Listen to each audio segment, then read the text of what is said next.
Hello welcome back. ఈ వీడియోలో ఏంటంటే ఏపీఎంసెట్ 2025కి సంబంధించి రిజల్ట్స్ డేట్ అన్నది ఈ వీడియోలో అయితే డిస్కస్ అనేది చేసుకుంటూ, అలాగే క్వాలిఫై మార్క్స్ అయితే 40 కాదనమాట. ఎందుకు ఏంటి అని దాని గురించి, అలాగే ఇంపార్టెంట్ అప్డేట్ అన్న గట్టి ఒక లైక్ అనేది చేసి మీ ఫ్రెండ్స్కి అయితే షేర్ చేయండి. ఎంసెట్కి సంబంధించి ప్రతి ఒక్క అప్డేట్ అయితే నేను మీకు ఇస్తాను అనమాట. ఇంకా వీడియోలోకి వెళ్ళిపోయినట్లయితే మనకైతే నేను మీ ఇక్కడ స్క్రీన్ పైన అయితే డిస్ప్లే చేస్తాను కదా. సో ఇక్కడైతే క్లియర్గా చూడండి, మనకైతే ఎంసెట్ ఎగ్జామ్ అయితే కంప్లీట్ అయితే అయ్యింది కదా.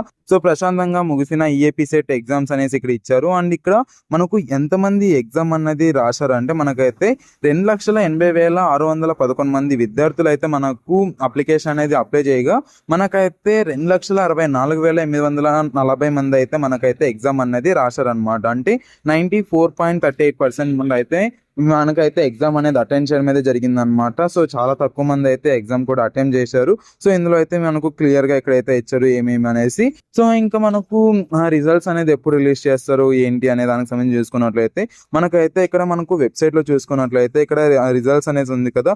సో రిజల్ట్స్ రిలీజ్ అయితే 14 అనేసి అయితే ఉందన్నమాట. సో 14 అన్నారు, కానీ మరి ఇంకా ఇదైతే అక్కడ అప్డేట్ అనేది చేయాల్సి ఉంటుంది కదా.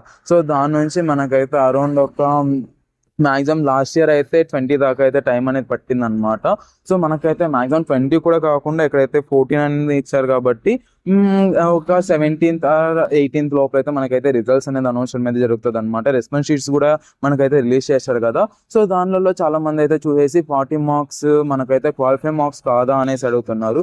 సో క్వాలిఫై మార్క్స్ అయితే 40 మార్క్స్ అండి. బట్ ఏంటంటే మనకు అంటే నార్మలైజేషన్ ప్రాసెస్ ద్వారా మనకైతే ఏదైతే ఉంటుంది కదా. సో దాని నుంచి అలాగే మనకైతే ఐపీలో 270+ రావాలి, అలాగే 40+ దీనిలో అయితే ఎంసెట్లో అయితే రావాలన్నమాట. సో అలా అవుతేనే మనమైతే క్వాలిఫై అవడం అయితే జరుగుతుంది. సో 40+ కంపల్సరీగా రావాలి. అలాగే మనకైతే ఐపీలో అయితే 270+ మార్క్స్ అయితే రావాలి. ఐపీ వెయిటేజ్ అనేది ఉంది కాబట్టి ఇదైతే కంపల్సరీగా ఐపీని కూడా వాళ్ళైతే క్యాలిక్యులేట్ అనేది చేస్తారు. ఎవరైతే సప్లిమెంటరీ ఎగ్జామ్ ఎవరైతే రాస్తున్నారో వాళ్ళకైతే కంపల్సరీగా సప్లిమెంటరీ ఎగ్జామ్లో అయితే పాస్ అవ్వాలంటే సప్లిమెంటరీ ఎగ్జామ్లో పాస్ అవ్వాలి, సప్లిమెంటరీ రిజల్ట్స్ అయితే రావాలి. సో అవన్నీ వచ్చాకనే మనకైతే నెక్స్ట్ అయితే ఉంటుంది అనమాట. సో అప్పటి వరకు మనకైతే ఇదైతే మీకైతే ర్యాంక్ అనేది రాదు. సో ఇంకా ర్యాంక్కి సంబంధించి మనకైతే ఇంకా ఇదైతే ఉందన్నమాట. టైం అయితే ఐపీకి సంబంధించి లేట్ వస్తుంది, అంటే ఎవరైతే సప్లిమెంటరీ ఉన్నారో వాళ్ళకైతే లేట్ వస్తుంది. అండ్ ఎవరైతే పాస్ అయిపోయారో వాళ్ళకైతే ఇంకా 270+ మార్క్స్ అనేది రావాలి, అలాగే 40+ మార్క్స్ అయితే రావాలన్నమాట. నార్మలైజేషన్ ప్రాసెస్ కూడా ఉంటుందన్న. సో నార్మలైజేషన్ ప్రాసెస్కి సంబంధించి కూడా నెక్స్ట్ వీడియో అయితే చేస్తాను ఏంటి ఏమన్నది.